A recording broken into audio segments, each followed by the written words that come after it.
शब्दों में कहा जाए और जीवन की जो प्यास है वो आनंद की ही है।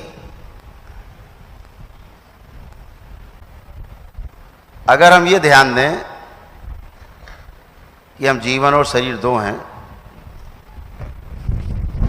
तो समस्याएं धीरे धीरे दिखने लगती हैं और समाधान भी दिखने लगता है।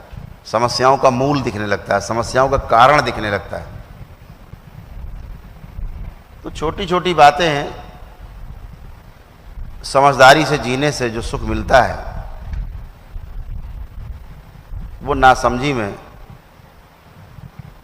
जब हम जीते हैं तो हमें लगता है कि हमें सुख मिल रहा है। किसी को 4 गाली दे दिया, वो नहीं बोला, तो हमें लगता है हम विश्व विजेता हो गए।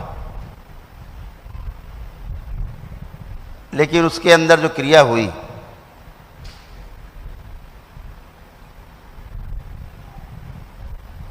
वो ऐसी क्रिया आपको स्वीकार नहीं, वो गालियां आपको स्वयं को स्वीकार नहीं है।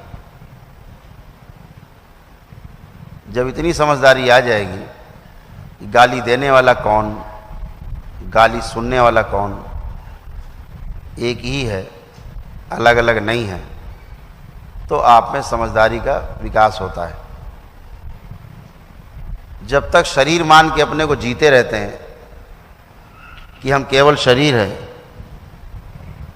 तो समस्याएं आपको बनी रहेंगी, इससे आपको कोई बचा नहीं सकता। तो परिवार के सदस्यों में जब हम जीते हैं तो इस बात का विशेष ध्यान रहे कि ये परिवार हमारे शरीर का एक हिस्सा है, हम इस परिवार का हिस्सा हैं। और प्रेम पूर्वक जीना सबको स्वीकार है, बच्चे को भी। अगर बच्चे को भी आप गुस्से से बुलाएं, क्रोध से बुलाएं, तो बच्चा भी आपके पास आने के लिए तैयार नहीं होता। प्रेम से उसे कोई बुला ले, चल देता है। तो प्रेम एक ऐसी चाबी है जिससे आप हर ताला खोल सकते हो, अपना भी, दूसरे का भी। तो सहजता जो है वो सबको स्वीकार है, आपको भी स्वीकार है।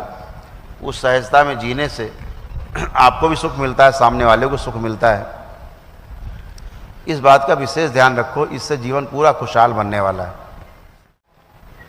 और इसी प्रकार जब समझदारी पूर्वक फुटकर जीना शुरू होते हैं और उसका जब हमें आनंद मिलने लगता है और वह आनंद दूसरों में भी दिखने लगता है, जब परस्परता में हम परिवार के सदस्यों के साथ जीते हैं या मित्रों में जीते हैं या संबंधों में किसी के साथ जीते हैं, अपने में सुख दिखता है, उसमें भी दिखता है हमारे व्यवहार से, तो जो तृप्ति हमें मिलती है वह तृप्ति केवल हमें ही नहीं मिलती, उसको ही मिलती है। और यही आगे जीने का आधार बनता है। लेकिन जैसा मैंने आपसे निवेदन किया अभी कि जीने के लिए सही मार्ग बताने वाले की आवश्यकता होती है। आप कभी ये मत सोचना कि आप अकेले हो। परम पूजनी बाबा जी के साथ साथ पूरा दरबार सदैव आपके साथ है। जहां आपको लगे कि कुछ ऐसा है जो ठीक नहीं है, दरबार को ध्यान करो। दरबार आपके साथ है ही। दरबार आपके साथ है ही का अर्थ है दरबार सर्वत्र है, कण कण में व्याप्त है। हम भी उसी का हिस्सा हैं ही। आपने याद किया, हैं ही। जाने का प्रश्न नहीं है, अलग होने का प्रश्न नहीं है।